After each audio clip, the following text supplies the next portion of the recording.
What is up, fishing world? Trevor Wagner coming back at you again today. In today's video, we're going to be talking square bills. That's right, today we're going to be talking about the square bill crankbait. One of my favorite ways to catch bass in the cold weather, in the springtime, probably in the summer and fall as well. I love throwing a square bill, especially this time of the year when it's really cold outside. It really just gets bit for me. So today I'm going to break down my rod and reel setup, kind of the fluoro I use when fishing a crankbait, and maybe I'll show you some of the crankbaits that I've painted that have helped me catch some bass. So let's go ahead and get started. So first up, I'm going to show you my rod and reel setup that I use when I go crankbait fishing. These are treble hook baits. So when you're fishing with treble hook baits, you really want to make sure that your rod that you use has a good parabolic bend to it. So it's on the moderate action side. You know, you want that medium heavy, moderate action. You don't want a medium heavy or a medium or a heavy fast action tip, because those bass will have a tendency to throw those hooks a little bit faster. And I have mentioned before that, again, a lot of your fishing preferences, your rods, your reels, all that stuff is personal. It's going to take you going out and experimenting and throwing stuff around and figuring out what works for you. But in general, whenever you're crankbait fishing and you're throwing those treble hook baits with a crankbait, whether that be a square bill, shallow diver, medium diver, deep diver, you're going to want a rod with a moderate action to it, because you want that to load up. You want to make sure if they come up and they're thrashing out of the water and they're trying to throw that hook, that moderate bend of that rod is keeping that line tight. Okay, because if you have that fast action, it's real quick for it to pop up and them to just throw that hook, and you've lost that bass. So you need to make sure that you have a good parabolic bending rod. So let's talk about my parabolic bending rod.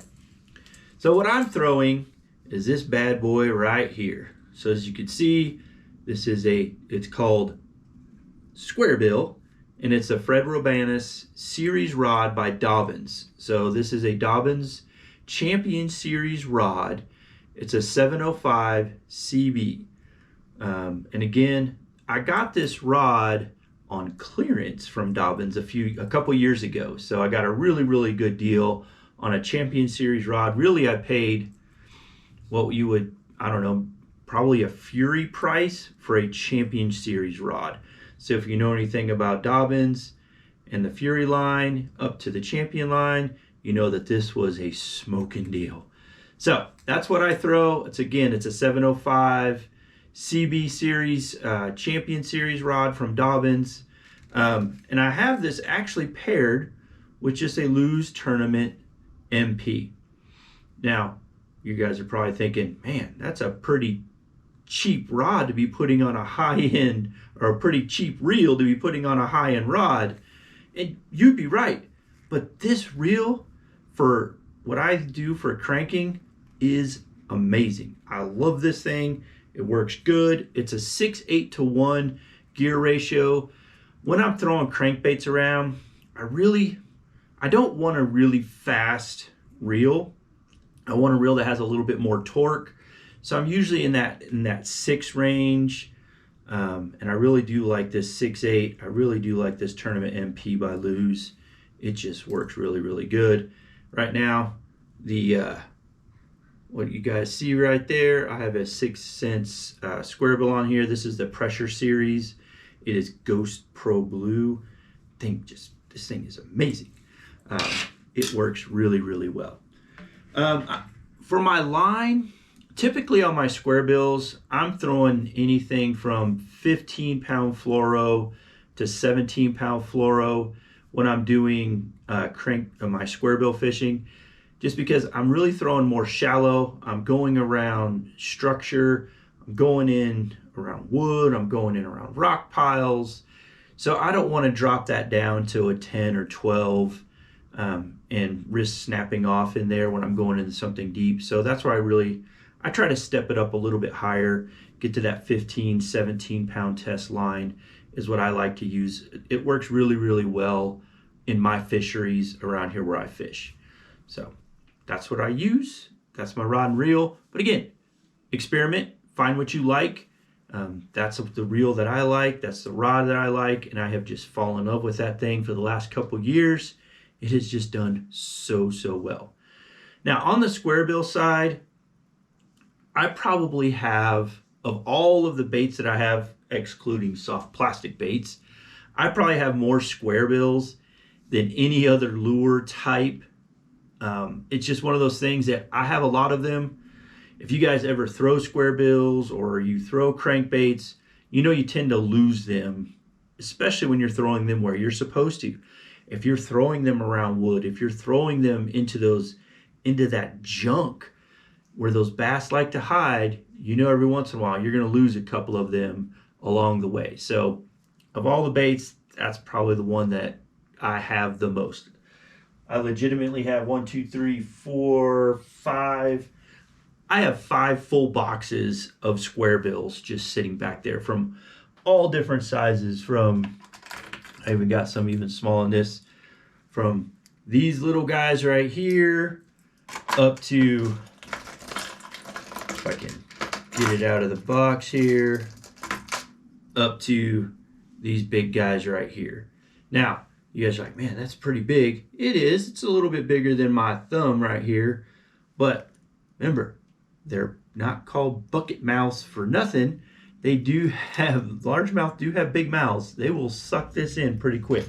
So don't be afraid to throw those bigger square bills around, especially as their bait fish are getting bigger and bigger as they go through. So don't be afraid to throw those bigger square bills. You'll be amazed what hits that. Well, and I've had bass hit that big square bill that were probably just a little bit bigger than the square bill was. Again, they don't have mirrors. They can't see how big they really are. So they just see that thing skittering past them and they just react and just boom, suck it in. So again, don't be afraid to throw the big square bills when you're out there. I have smalls all the way up to bigs. And it's also one of those first baits that I actually started painting. Now I've showed you this guy before. This is that Spro Little John that I painted in the bleeding shad pattern. Again, fish catching machine right there. I did another shad pattern. I've done this guy right here. And yes, that is a red hook on the front. Does it help? I don't know. Does it hurt? It doesn't hurt. So again, it's about confidence about what you're doing. And this guy right here, again, you can hear, ow, it does have some good rattles in it. Really good square bill. Caught a lot of fish on that this year as well. Then I have another shad pattern right here. This one's more of your traditional shad, sexy shad pattern if you want to call it. It does have some rash on it. Caught some on this one. Now the cool thing about this guy, you hear that? No, you don't, because it is one of those silent square bills. Don't be afraid to get sneaky and throw these silent square bills around, especially in those high pressure lakes. For some reason, when there's a lot of pressure, man, going silent is really good. Now, we're in that winter time. We know it's winter time, but we're about ready to transition into spring. And we know in springtime, red rules, right? So I have also painted up some red crankbaits. In the past, these guys are fish catchers as well. Got a little chartreuse on the bottom of these guys. Really good crankbaits. I really like that one. But as far as my reds that I have painted that I'm like, this is a really cool design. I really like that. And that's this guy. With this one, I kind of went with the red pattern, got the black back, but I did like a little splattering on it of paint. So it's not perfect pattern. And this guy actually catches the fish. So really good pattern. Really proud of that.